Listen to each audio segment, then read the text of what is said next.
Gareth Southgate clearer on Qatar human rights issues and will talk to players.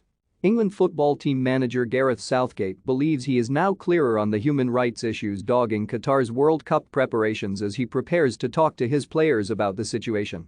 Concerns over the treatment of migrant workers and a poor human rights record have plagued the Gulf states since it was controversially awarded this year's finals back in 2010.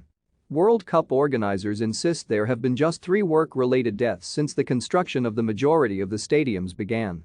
Male homosexuality is punishable by a prison sentence, and same-sex marriages are not recognized by the government, meaning some supporters are uneasy about traveling to Qatar when the finals kick off in November. When I was being asked those questions before Christmas, it was hard to get a real full understanding of exactly what are these issues, Southgate said after naming his squad for England's upcoming friendlies against Switzerland and Ivory Coast. I'm clearer now, I feel I can articulate that better to the players. We might get some other people within the FA to help with that, but we'll see the best way of approaching that next week. Southgate will address his players once they meet up at St George's Park to train ahead of the doubleheader. He admits it is not a good situation, that some fans might feel uncomfortable attending the World Cup, and that the issues are too complex for a simple statement from the Football Association to cover off all of the intricacies.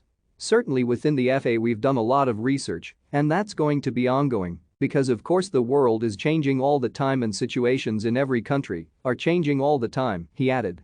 We think it's important to prepare the players in the best possible way, their full understanding of what's going on.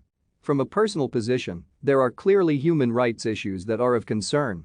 A lot of those issues, I don't think you should be sitting waiting for a statement that's going to cover everything. I think it's too complex for one statement to cover all the issues. The basis of it would be that I don't think we'll be talking to the players about anything that isn't fundamentally what we stand for anyway. We want a game that's inclusive. It's not a good situation that we've got certain parts of our fan base who might feel uncomfortable traveling to the World Cup. There have obviously been issues with the building of the stadiums. We can't affect that now. There are ongoing concerns about workers' rights, so I think it's important that we give the players that background, that understanding, because when we talk about human rights, it's a very broad subject.